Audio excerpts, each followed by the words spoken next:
When you boot up your console to play a game, the first thing you encounter, at least with modern consoles, is an all-in-one menu dedicated to making your gaming experience as user-friendly as possible.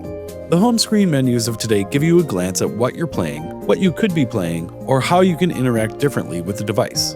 From the robust interface of the PlayStation 5 to the clean and slightly underwhelming environment of the Nintendo Switch, home screen menus are a helpful tool for getting your gaming sessions started. But these modern menus didn't just come from nowhere. There's a very long history of home screen menus that started all the way back in 1993 with the 3DO interactive multiplayer.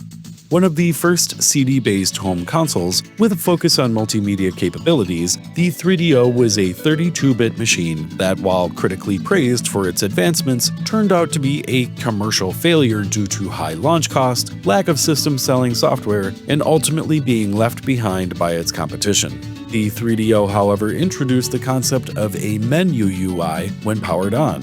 While very simple in design, looking like a primitive Windows-based program, the menu allowed users to start up games, play CDs, manage their saved game data, and adjust simple settings like time and date. The following year, two new consoles appeared on the scene. The Sega Saturn and Sony PlayStation both had better marketing, clearer game focus, and global publisher support, as well as more reasonable launch prices. On top of their stronger introductions, they both had more interesting and interactive home screen menus. The Saturn gave users far more options to adjust settings in a more futuristic set of menus. And in terms of futuristic, the Saturn also had a media player that made it look like you were sitting in the driver's seat of an alien spaceship. Little cubes dance and morph to the music you played. You had options beyond normal media players like adjusting surround sound, shifting pitch, and also entering into a secondary visualization that showed your alien ship flying around while listening to your music. While the PlayStation had its iconic intro animation, the home menu, while more fleshed out and interesting looking than the 3DO, was also pretty simple. It gave you options to play music and adjust the data on your memory cards. It also had a visualizer for the music player that I'm sure many of us feel nostalgic for, but it really wasn't as cool as the Saturns. Speaking of Sega, 4 years later, in 1998, Sega released their next and final console, the Sega Dreamcast. The Dreamcast was a groundbreaking home console that introduced features like built-in modem-based online play and a unique memory card with a screen, offering innovative gameplay ahead of its time. It was well received by critics and early adopters for its strong launch titles, sleek design, and technical power. However, despite its strengths, the Dreamcast declined quickly due to poor timing, lack of third-party support, and the looming launch of the PlayStation 2, ultimately leading Sega to exit the console market altogether. The home menu created for this platform was the first to feel like a fully cohesive design. All of the elements were 3D models that became bouncy and alive when interacted with. The internal layers of each menu element were clear and easy to read even if the kerning was a bit tight. The icons, environment, color palette, and sound effects were bright and fun, making interacting with the menu a delightful experience. 2 years after the Dreamcast came Sony's retaliation to Sega's fun experience, with their dark and serious home menu on the PlayStation 2. Being the current best-selling console of all time, the PS2 needs no introduction. Its massive impact came because it combined a strong and diverse game library and introduced the ability to play DVDs, making it both an entertainment hub and a must-have console for gamers and non-gamers alike. The home menu was simple yet moody. Lots of open space around simple text prompts, while a set of orbs swirled around a transparent sphere in a dark void. Inside of the system configuration screen, glass cubes rotate in space, highlight in blue, and shift up and down depending on which menu item you interact with, while a group of hexagonal cylinders slowly move around the orbital sphere. The one element that stands out as being a bit more lighthearted was the memory card browser that brought in a much brighter background and fun 3D elements to represent each of the data slots, but it was still kind of taking itself a little too seriously. Next up was the newest competitor in the gaming scene, the system that would contend in the three-way console war with PlayStation and Nintendo, the original Xbox. It delivered powerful hardware, introduced online console gaming with Xbox Live, and launched with breakout exclusives like Halo, Combat Evolved that built a loyal core fanbase. With its more robust hardware came a more technically impressive home menu, looking like it stepped out of a scene from Minority Report. The green-themed translucent 3D elements, motherboard-esque shapes, blocky lettering, and interconnecting wires made it look less like you were adjusting settings and more like you were hacking into the mainframe. This was the next evolution of menu screens, but its competitor from Nintendo took a different approach.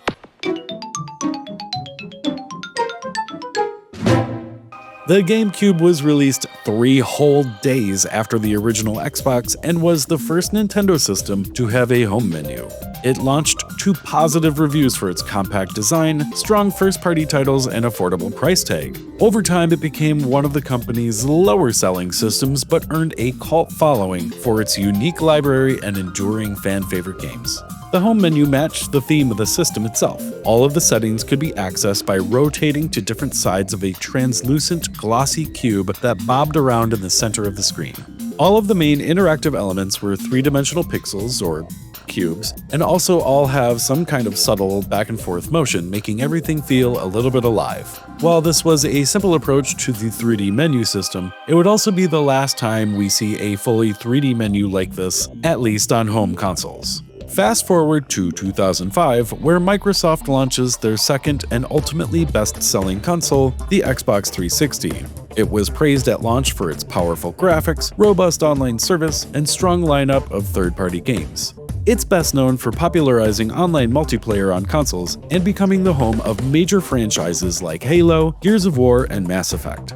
This is an interesting one because the home menu actually went through several variations, each with its own name. Blades was the title of their first interface, and as the name implies, it was a set of blades that took on the shape of the system that could be sifted through to access all of the settings, look at stats, and play games or media. 3 years later, they updated it to the new Xbox experience, where you get to build out a little 3D avatar, most likely taking inspiration from the success of the Nintendo Mii's, and access all of the settings you were used to and more through this pseudo 3D environment of settings cards that could be sifted toward or away from the camera. They refined this design and made the interface more flat instead of having that angled 3D look, but in 2011 they changed it to a very minimal look called Metro that mirrored the interface of their PC software environments at the time. Very modular windows, clean use of the Xbox screen to make sure things didn't look too busy, and a soft gray gradient background. Great improvements in all cases, and it was really fun seeing these changes happen as they came. It really felt like Microsoft wanted to keep their system feeling fresh for their users.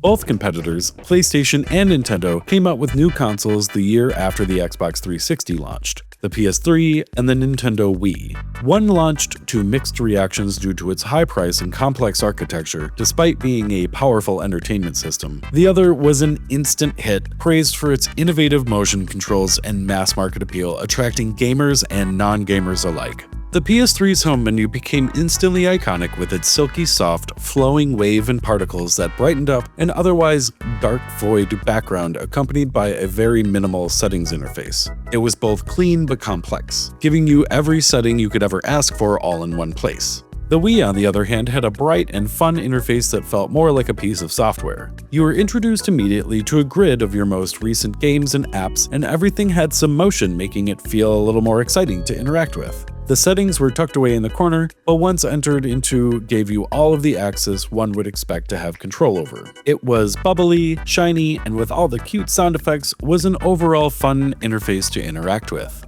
6 years would go by until Nintendo dropped their next console to confusing reviews, the Nintendo Wii U?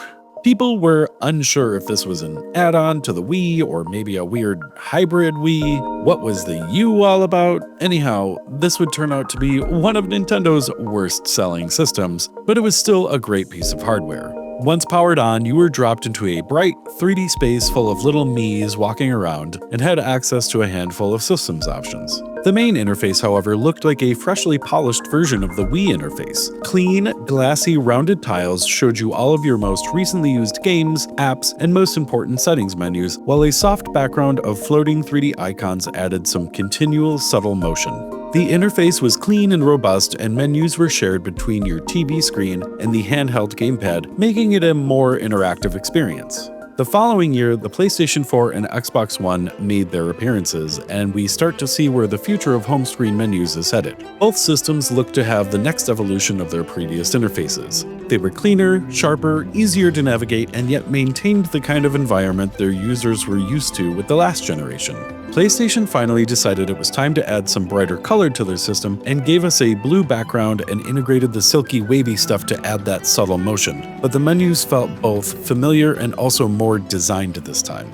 The Xbox One menu looked more like a refined version of the previous Windows-style interface, offering more all at once and integrating a hierarchy of visual priority by making some elements bigger and having pops of imagery to draw the eye. In 2017, Nintendo would put out their best-selling home console to date, the Nintendo Switch, and since it was both a home console and handheld system, they went with a very minimal approach to a home menu.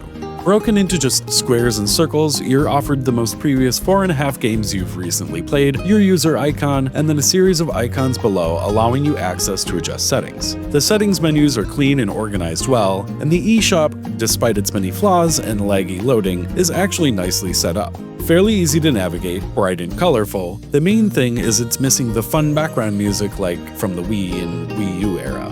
Then, in 2020, we got both the latest PlayStation and Xbox consoles, the PS5 and Xbox Series S and X. This is by far PlayStation's best-looking home menu. Instead of the icons being halfway down the screen, they're all the way up at the top, leaving the majority of real estate open for game art and information. They took Nintendo's approach of listing off all of your previous games so that you could just jump right into them. They also made sure their 3 key apps, Welcome Center, Store, and Membership, were right up front so that you could see your stats, what your friends were up to, and spend more money. Another key element PlayStation introduced was splitting up your games with your media, so now if you're not feeling like gaming, you don't even have to think about it because half of your PS5 is now a streaming device. The settings menus look like a hybrid of the PS4's menus and the menus from the Nintendo Switch, easier to navigate and well organized. The Xbox Series menu, however, took an odd turn.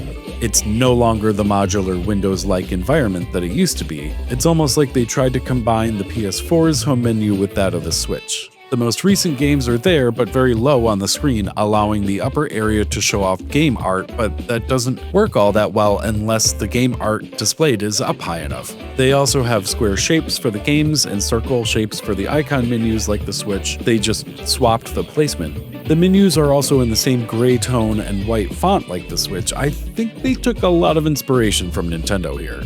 Out of the 3 latest home menus, I feel like Xbox has the clunkiest of the bunch, but at least they were willing to try something new. In just a few short weeks, we'll be getting a brand new console, the Nintendo Switch 2, and we already know that the menu looks essentially identical to the Switch, so there's no surprise, unfortunately. But I think moving forward, PlayStation's next home menu is going to be the best layout we've ever had. They seem to be the leader in making their system feel like more than just a gaming device, but they've also had the most time to explore and refine their menu designs. What do you think? Which system had your favorite home menu? Let me know in the comments below. Also, if you enjoyed this video, please leave a like, check out some of my other videos here, and subscribe for more design-related gaming content. I really appreciate you taking the time to watch, and I'll see you next time.